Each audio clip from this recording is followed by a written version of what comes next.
Pagi-pagi makan apa?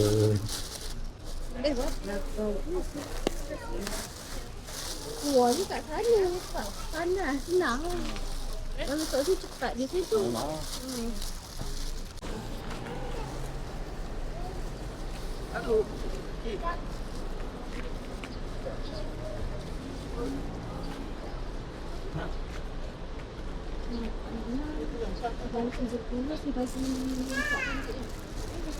Kilo.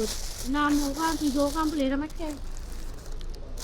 Kalau kita yang tak kuat macam ni, ramai dia makan. Saya ambil kuah dia. Ha? Saya ambil kuah.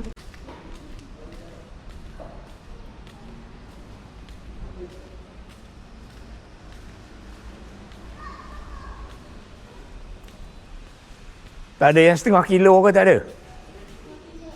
Ada? Banyak benar sekilo pagi-pagi nak makan. Ada. Bagi yang setengah kilo. So kilo satu kuah dia. Sayur kat depan je. Tak apa.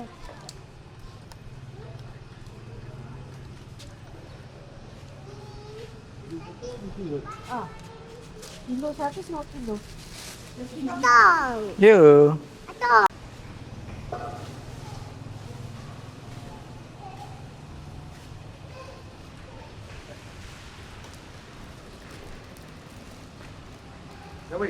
Tak beli tu.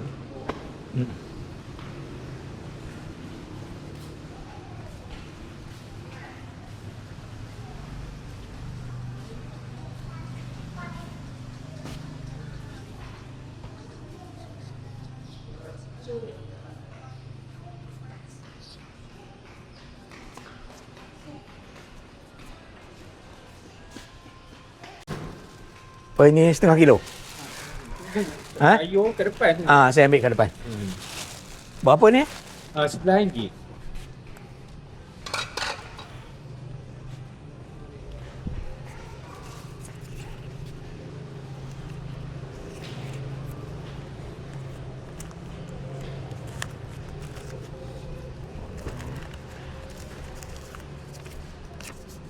Okey. Boleh ya? Kau minta dekat itu sayur lah.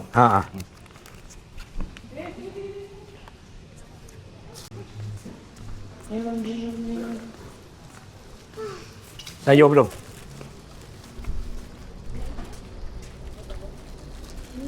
Setengah kilo.